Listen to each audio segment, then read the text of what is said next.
Réaction à chaud. Qu'en est-il aujourd'hui avec un peu plus de recul? C'est ce qu'ont voulu savoir Élie Stern et Bernard Bonarme. Ils sont allés dans le sud-ouest où les Anglais sont nombreux. Au lendemain du vote pour le Brexit, les Britanniques de la ville d'Eymet dans le Périgord étaient inquiets et surpris. 4 mois plus tard, nous sommes retournés chez ce couple de retraités.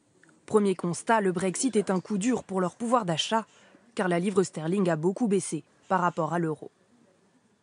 On est tous les deux en retraite, donc nos pensions viennent d'Angleterre en livres sterling. Le jour du référendum, on était à 1,30, le livre était à 1,30 pour l'euro, et puis maintenant c'est 1,12, donc ça fait une différence de peut-être 15%.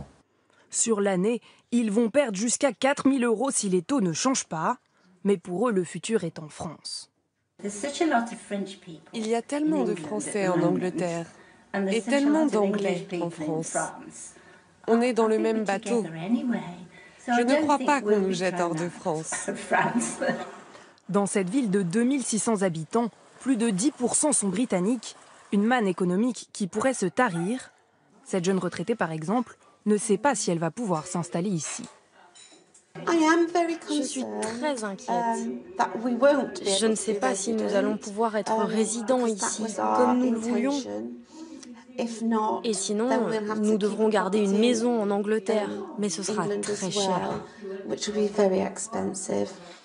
Dans cette agence immobilière spécialisée, les retraités anglais représentent presque un quart de la clientèle habituellement.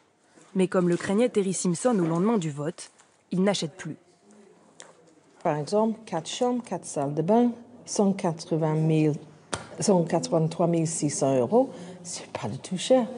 Donc c'est en parfait état, c'est refait, c'est le genre de choses, normalement, les personnes retraitées, ils adorent. Et cette année, non. 200 000 Britanniques vivent en France et autant y possèdent une résidence secondaire. Tous sont inquiets pour leur avenir ici, une fois la Grande-Bretagne sortie de l'Union européenne. Dans votre 13h, on s'intéresse maintenant